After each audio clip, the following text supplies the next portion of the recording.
No vídeo de hoje do canal do Nicola, quero te contar que as conversas entre Corinthians e Pedro Raul esquentaram. Bora falar também sobre o Palmeiras, que desconfia que a suposta proposta pelo Rony tem a ver com um pedido de aumento salarial do atacante. Vou falar ainda sobre o São Paulo, que vai precisar passar por uma reformulação para enxugar sua folha salarial de olho em 2023.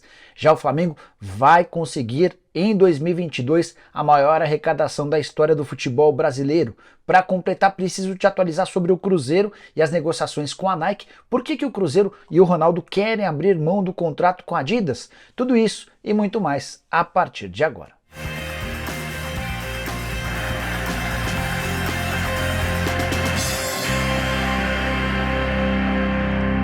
Fala aí pessoal, sou Jorge Nicola, bem-vindos a mais um vídeo do canal. Ótima quinta-feira a todos vocês e sem perder tempo, só queria contar que todo esse conteúdo é um oferecimento de 1xBet, a casa de apostas esportivas que permite a você se dar bem de segunda a segunda. Nessa quinta-feira tem Liga Europa com 10 partidas, queria chamar a atenção para o confronto entre Sheriff e Manchester United, os dois times que estiveram na Liga dos Campeões da temporada passada. Se o Manchester United vencer fora de casa, a vitória paga R$1,27, mas o grande jogo da quinta-feira acontece na Copa do Brasil, Corinthians e Fluminense. Vitória do Timão na Neoquímica paga R$2,38, o empate paga R$3,15 e a vitória do Fluminense pagando R$3,10. Vou colocar uma boa grana nesse empate. Outra sugestão que eu queria deixar para vocês é ambas equipes marcam pagando R$2,01. Aposto que o Corinthians vai precisar fazer gols. O Fluminense sempre com a sua característica de marcar gols. Chance grande de a gente ter os dois times marcando e você podendo faturar. Para poder apostar agora mesmo na 1xBet é super simples, só pegar o link que eu vou deixar no comentário fixo, já faz seu cadastro na casa e sai apostando. Só não esquece de na hora de fazer o depósito usar o cupom Nicola para ter direito a 100% de bônus no valor daquilo que você depositar. Bora começar o vídeo com o tradicional giro de notícias e a primeira informação é sobre o Flamengo que venceu o São Paulo por 1-0 nessa quarta-feira, garantiu a vaga na final da Copa do Brasil e dessa maneira se tornou o segundo clube com mais participações na grande decisão do torneio de mata-mata brasileiro. O Grêmio aparece em primeiro com 9 finais, na segunda colocação Flamengo e Cruzeiro empatados com 8 decisões para cada um. Bora falar também sobre o Flamengo, que Bruno Henrique, atacante que se recupera de uma lesão no joelho, passou por cirurgia, foi homenageado pelos torcedores do Fla. Depois da vitória contra o São Paulo, ele esteve em campo e todo o estádio, mais de 63 mil torcedores rubro-negros, cantaram o nome do Bruno Henrique. Bora contar ainda que o Santos descartou a contratação de Silvinho, o nome que vinha sendo especulado. Mandei mensagem para uma pessoa muito próxima do presidente Andrés Ueda e essa pessoa assegurou que não faz parte dos planos. Peixe que hoje prioriza a busca por um diretor executivo de futebol e não está descartada a possibilidade de Orlando Ribeiro, que era técnico do Sub-20, ficar de forma interina como treinador nas próximas rodadas. Por outro lado, quero falar sobre o Palmeiras. Santos e Palmeiras se enfrentam no fim de semana e o Verdão carrega um ótimo retrospecto contra o Peixe. São 9 jogos sem perder. Sob o comando do Abel Ferreira, são 7 confrontos, com 6 vitórias e 1 empate. A última vez que o Santos conseguiu bater o Palmeiras foi no Campeonato Brasileiro de 2019. Para fechar o giro de notícias, contar que Cuellar não é um alvo do São Paulo. Jogador colombiano que vive os últimos meses do contrato com o Al Hilal pretende vir jogar no Brasil. Perguntei para o presidente Júlio Casares e o Casares assegurou que ele não faz parte dos planos, não está no radar. Foi essa expressão usada pelo presidente tricolor. Para completar, tem ainda informação sobre Vojvoda. Contei para vocês nessa quarta-feira que o técnico do Fortaleza é alvo de vários clubes brasileiros. O Marcelo Paz, presidente do Fortaleza, respondeu a esse assédio da seguinte maneira: isso não é novidade para mim. Perguntei para o Marcelo Paz se existe uma expectativa, uma esperança da renovação do contrato. O vínculo do Vojvoda com o Fortaleza se encerra em 31 de dezembro. E o presidente do Leão disse o seguinte, abre aspas, o Vojvoda sabe que queremos a continuidade e ele tem a tendência de permanecer, fecha aspas. Para arrematar, contar que o presidente do Atlético Paranaense, Mário Celso Petralha, está internado numa UTI em São Paulo. Ele havia passado mal na madrugada de quarta-feira, foi transferido para São Paulo e a gente torce para que ele se recupere o mais breve possível. Hora de falar sobre o São Paulo, eliminado na semifinal da Copa do Brasil, e a entrevista coletiva pós-jogo de Rogério Ceni foi preocupante. Primeiro que o treinador não cravou sua permanência na próxima temporada. Em determinada resposta ele disse algo como, preciso ver se eu vou estar aqui no ano que vem. O curioso é que os dirigentes do São Paulo já deixaram bem claro que não existe a menor possibilidade dele ser demitido antes do fim do contrato, que foi recentemente estendido até dezembro de 2023, então é um Rogério que parece meio indeciso sobre sua permanência. De acordo com o treinador tricolor, São Paulo vai precisar passar por algumas mudanças no seu elenco para a próxima temporada. A principal delas, contratações de atletas com duas características: velocidade e drible. Essas são as necessidades, as carências do elenco do São Paulo, de acordo com o Rogério Ceni. Mas agora vem a informação mais importante: o Ceni deixou bem claro que o tricolor vai precisar baixar sua folha salarial, ainda que se classifique para a Libertadores via título da Sul-Americana. Hoje, folha salarial do São Paulo gira na casa dos 15 milhões de reais, valor considerado muito alto para falta de receitas. Até por isso, o São Paulo promete fazer jogo duro com os 8 atletas cujos contratos estão perto do fim. São eles o lateral direito Rafinha, os zagueiros Valci e Miranda, o lateral esquerdo Reinaldo, o volante Gabriel Neves, o meio-campista Andrés Colorado, além dos atacantes Marcos Guilherme e Éder. Esses dois últimos, por exemplo, não ficam no tricolor para 2023. Quero falar agora sobre o Flamengo, mais novo finalista da Copa do Brasil, placar agregado de 4-1 contra o São Paulo. Nem fez grandes jogos nos dois confrontos contra o Tricolor, mas garantiu resultado suficiente para passagem sem grandes dificuldades. Com as classificações para as finais da Libertadores da América e da Copa do Brasil, o Flamengo vai fazer de 2022 o ano de maior arrecadação de sua história. E vou dizer mais: o Flamengo vai se tornar, nos próximos meses, o clube que mais faturou em uma única temporada na história da América do Sul, batendo o recorde do próprio Flamengo da temporada passada, quando o Fla fechou com uma receita de cerca de 1 bilhão de reais. A estimativa é de que o Flamengo consiga fechar 2022, em caso de títulos da Copa do Brasil e da Libertadores, com algo próximo a 1,2 bilhão de reais. O valor exato seria de 1 bilhão 173 milhões de reais, e eu quero dar um pouquinho mais de detalhes sobre essas contas. O Flamengo havia orçado uma receita, tirando vendas de jogadores, de algo na casa de 847 milhões de reais.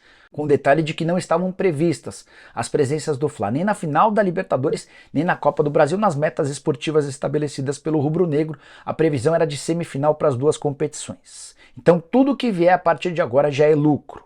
Além desses 847 milhões de receitas recorrentes, o Flamengo também imaginava ser capaz de faturar 186 milhões de reais com vendas de atletas. Soma-se a esses números, por exemplo, 25 milhões de reais, o prêmio prometido ao vice-campeão da Copa do Brasil, e mais 31 milhões de reais, prêmio prometido ao vice-campeão da Libertadores da América. Agora, se o Flamengo vencer os dois torneios, em vez de 25 num torneio e 31 em outro, o Flamengo vai faturar 60 milhões de reais na Copa do Brasil e 83 milhões de reais na Libertadores da América. Quase 1,2 bilhão de receita, superando a temporada passada, que teve um plus. É que no ano de 2021, o Flamengo e todos os outros clubes tiveram um acréscimo de grana vinda do Campeonato Brasileiro de 2020. Você lembra que por causa da pandemia, o Campeonato Brasileiro de 20 invadiu 2021 e uma série de receitas que seriam do ano anterior foram depositadas na temporada passada. O Flamengo vai muito bem, obrigado, quando o assunto é grana. Bora falar agora sobre o Cruzeiro, porque Ronaldo Fenômeno decidiu conversar com a Nike e cogita a possibilidade de rescindir o contrato com a Adidas, transformando a Nike na fornecedora de material esportivo do Cruzeiro. Essa informação foi divulgada pelo próprio Ronaldo Fenômeno na sexta passada em uma live no canal dele. O que eu consegui foi, depois de uma conversa com uma pessoa do Cruzeiro, entender como é que anda o contrato entre o Cruzeiro e a Adidas. E as coisas, na visão do Ronaldo, não vão bem. O primeiro grande problema nesse acordo de fornecimento de material esportivo diz respeito à grana. A Adidas não paga nenhum valor fixo. O Cruzeiro só recebe aquilo que vende. Royalties de 25%, ou seja, cada produto que você compra do Cruzeiro em parceria com a Adidas, 25% do valor do produto vai para o Cruzeiro. Mas não é no valor final. Se você compra uma camisa de R$300, isso não quer dizer que 25% dessa grana serão destinados ao Cruzeiro. É uma outra conta em cima de um valor inicial e não o valor do produto que chega à loja. Bom, de qualquer maneira, a capacidade de arrecadação do Cruzeiro com o contrato da Adidas tem girado entre 3,5 milhões e 4 milhões de reais por ano. Valor considerado muito baixo pelo Ronaldo Fenômeno, embora já seja bem melhor do que em anos anteriores. Com a pandemia, os anos de 2020 e 2021 foram péssimos. O Cruzeiro praticamente pagou para vestir a Adidas, isso porque o acordo que havia sido assinado lá atrás pelo Wagner Pires de Sá teve uma antecipação de 2 milhões de reais. Sérgio dos Santos Rodrigues, que sucedeu o Wagner Pires, passou vários dos primeiros meses de gestão devolvendo esse dinheiro, esses 2 milhões de reais antecipados com os royalties.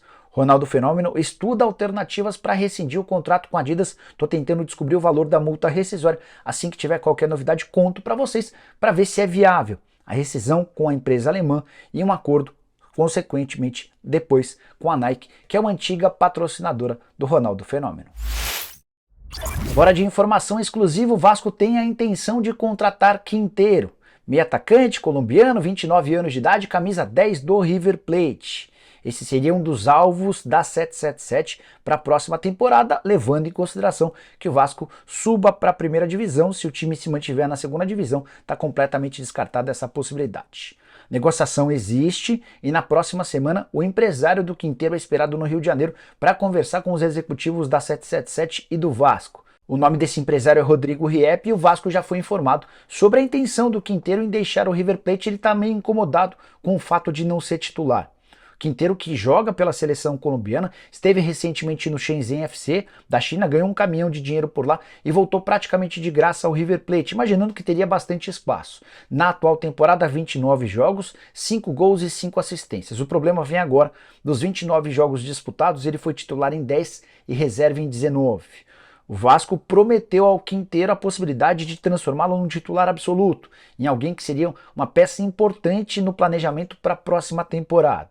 O Quinteiro gostou daquilo que ouviu de forma prévia e pediu que o seu representante se sentasse à mesa com os dirigentes do Vasco para que o projeto fosse analisado de maneira mais ampla. Repito, essa negociação só terá futuro se o Vasco conseguir o acesso para a primeira divisão, e a 777, com a ajuda de Juliano Bertolucci, pretende contratar até 20 jogadores diferentes. A ideia é fazer uma ampla reformulação, até porque a avaliação de que esse atual elenco está bem distante daquilo que a 777 planeja para o Cruz Maltino. Quero falar agora sobre Pedro Raul, alvo de vários clubes brasileiros. Cheguei a contar para vocês alguns dias atrás que todos os times grandes do país sondaram o Pedro Raul, com exceção ao Palmeiras. E hoje posso afirmar que já existe um favorito para contratar o centroavante de 25 anos de idade, que pertence ao Kashiwa Reysol do Japão, mas está emprestado ao Goiás até dezembro. Uma das pessoas ligadas ao Pedro Raul me assegurou que o Corinthians demonstrou a intenção real de comprá-lo e tem conversado com o Kashiwa Reysol para chegar a um acordo financeiro. O time japonês chegou a pedir 4 milhões de dólares, que hoje equivalem a mais ou menos 20 milhões de reais. O Corinthians afirma não ter capacidade para fazer um investimento tão alto e tenta fechar um acordo entre 15 e 18 milhões de reais. Detalhe importante, na semana passada conversei com o presidente do Goiás, o Paulo Rogério, que afirmou que o Pedro Raul já tem uma proposta de 700 mil reais por mês de salário. Salário compatível à realidade financeira do Corinthians. Vários dos atletas do Timão recebem exatamente esse valor. Era até outros tempos o teto salarial. Hoje, com a chegada de alguns reforços como Paulinho e Renato Augusto, esse teto foi extrapolado, mas a maior parte do elenco ganha na casa dos 700 mil reais por mês. Segundo essa pessoa com quem conversei antes de gravar o vídeo, as conversas esquentaram e o Corinthians, caso consiga uma redução na pedida do Kashiwa Reysol e encontre uma receita nova para fazer esse investimento, vai tentar trazer o Pedro Raul para janeiro.